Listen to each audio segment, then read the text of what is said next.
Hello engineers, welcome again to my channel. इस video में हम डिस्कस करेंगे आईएनसीआर को, यानी इंटरनल नॉन कन्फर्मेंस रिपोर्ट को।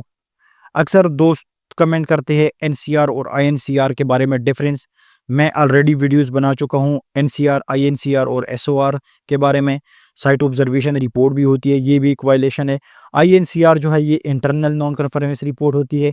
इसके फॉर्मेट भी मैं आप लोगों के साथ आज शेयर करूंगा और डिस्कस करूंगा कि आईएनसीआर रेज कौन करता है, इसकी पॉइंट हमारे पास क्या है और कौन सी एक्टिविटीज़ पे आईएनसीआर रेज होता है। स्टार्ट करते हैं अपने आज की इस वीडियो को। ये सऊदी अरामको का फॉर्मेट है। इसमें हमारे पास क्या होता है, सबसे पहले हमारे पास industrial security support department, security engineering and project execution, government security complex at Harda, ये लोकेशन है प्रोजेक्ट का।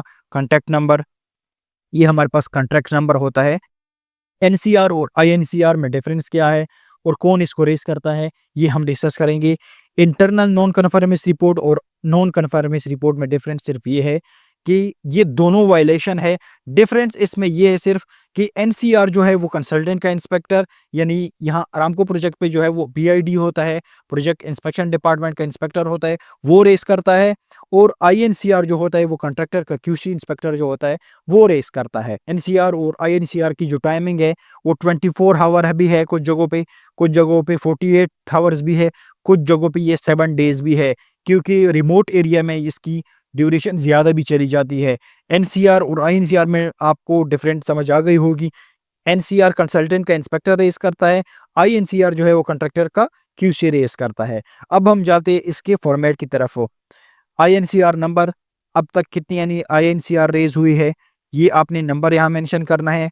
आपने यहाँ सिविल का है तो सिविल, अगर इलेक्ट्रिकल का है तो इलेक्ट्रिकल का यहाँ मेंशन करोगे, मैकेनिकल का है तो मैकेनिकल का मेंशन करो। आईएनसीआर की कैटेगरी क्या है, माइनर है, ये माइनर वायलेशन है। डेट इश्यूज, डेट यहाँ आपने मेंशन करनी है। साइट लोकेशन आपने मेंशन करनी है, जहाँ पे आपकी साइट की लोकेशन है। इशूड, किसने इशू किया है, उस इंजीनियर का नाम, यानी क्यूसी इंस्पेक्टर है तो उसका नाम यहाँ आपने मेंशन करना है।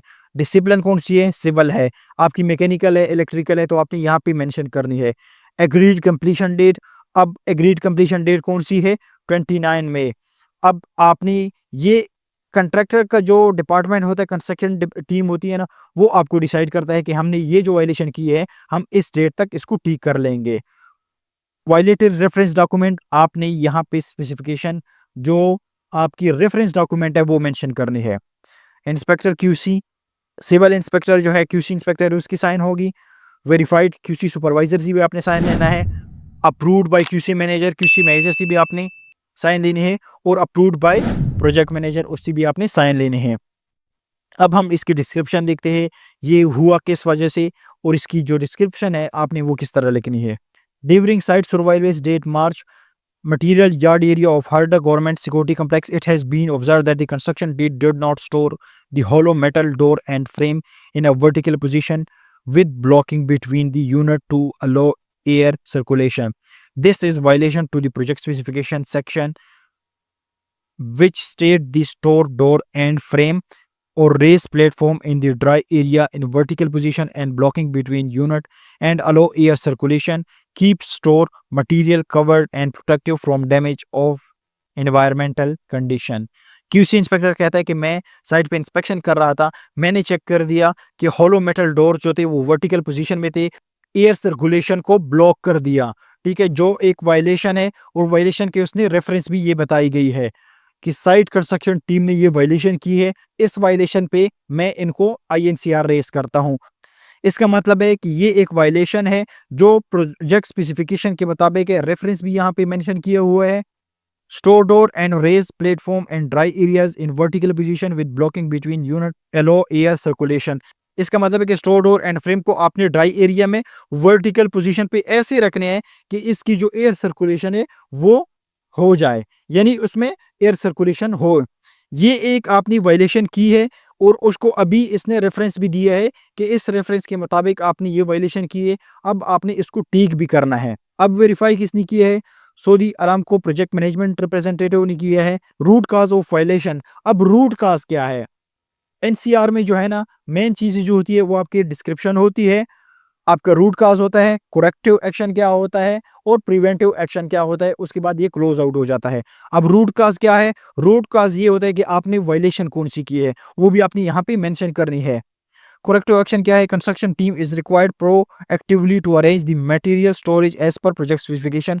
करेक्टिव एक्शन इसका क्या है कि आपने जो रिक्वायर्ड प्रोटेक्टिवली अरेंजमेंट है वो आपने प्रोजेक्ट स्पेसिफिकेशन के मुताबिक करनी है और आपने ये फॉलो करनी है हर एक्टिविटी के लिए। नेक्स्ट हमारे पास क्या है? Verification and correction and corrective action taken by. जब ये चीज़ें हो जाती है, वायलेशन क्लियर हो जाता है, तो करेक्टिव एक्शन के लिए, वेरिफिकेशन के लिए दोबारा इंस्पेक्शन हो जाती है। अब आईएनसीआर को क्लोज भी आपने करना है। Closure of INCR after verification of correction and corrective action. जब आपकी वायलेशन ठीक हो जाती है, प्रोजेक्ट स्पेसिफिकेशन या ड्राइंग के मुताबिक हो जाती है ना, तब आपने एनसीआर और आईएनसीआर को क्लोज भी करना है। जब आपकी एक्टिविटी प्रोजेक्ट स्पेसिफिकेशन के मुताबिक हो जाती है, तब आपने क्या करना है? दोबारा इंस्पेक्शन करनी है और उस एनसीआर को वेरीफाई करके दोबारा क्लोज आउट करना है। अब नेक्स्ट हमारे पास क्या है? इसकी अटैचमेंट क्या है? अब इस एक्टिविटी की हमारे पास ये अटैचमेंट है, सऊदी अरेबियन ऑयल कंपनी, ये हमारे पास इसकी जो अटैचमेंट है साथ में अटैच हुई है। Productive delivery storage and handling, जो परचेज ऑर्डर है वो भी आपने इसके साथ अटैच करना है। ये किस डेट को आया है, ये सारी चीज़ें परचेज ऑर्डर डिलीवरी नोट में ये चीज़ें होती है। जो जो एक्टिविटी की जो भी रिक्वायरमेंट है वो आपने उसके साथ अटैच करनी है। अगर वो कोई एक्टिविटी है या मटेरियल है, मटेरियल अगर है तो आपने जो वेंडर होता है उसकी अटैचमेंट, या परचेज ऑर्डर है या डिलीवरी नोट है वो आपने अटैच करनी है। अगर एक्टिविटी है तो उस एक्टिविटी की आपने चेकलिस्ट, उसका आईटीपी, उसकी जो हमारे पास सेक है सऊदी आरामको इंस्पेक्शन चेकलिस्ट, और बाकी उसकी अगर ड्राइंग है तो वो अपने साथ अटैच करनी है। अब इसकी अटैचमेंट क्या है हमारे पास? ये फील्ड में मेजरमेंट, कोऑर्डिनेशन, मैन्युफैक्चर कौन सा है, ये आपकी वेंडर की डिटेल है, यानी पर सप्लायर की डिटेल है। और अभी आपने ये इसके साथ पिक्चर भी अटैच करने हैं। जो आपकी वायलेशन हुई है ना, ये अभी वर्टिकल डायरेक्शन में नहीं, आप चेक कर सकते हैं। जो इसकी एयर सर्कुलेशन इसकी कंप्लीट ब्लॉक हो चुकी है, तो ये आपने क्या करने हैं? ये आपने इसके साथ अटैच करनी है एनसीआर के साथ। ये अभी आप चेक कर सकते हैं, इसमें ना ब्लॉकिंग हुई है, यानी इसकी एयर सर्कुलेशन नहीं हो रही है, जो इसकी डैमेजेस कर सकती है, आपकी जो फ्रेम डोर्स है उसको डैमेज कर सकती है। तो ये थे आईएनसीआर। होप आपको वीडियो पसंद आई होगी। तो ये इसका फॉर्मेट है, इजी होता है। इसमें मेन चीज़ें जो होती है ना आईएनसीआर या एनसीआर में, वो आपकी डिस्क्रिप्शन होती है। ये डेट आपको तो वैसे भी पता लग जाती है ना कि आपने डिसिप्लिन कौन सी है, डेट कौन सी है, और एग्रीड कंप्लीशन डेट आपने कंस्ट्रक्शन टीम से लेनी है।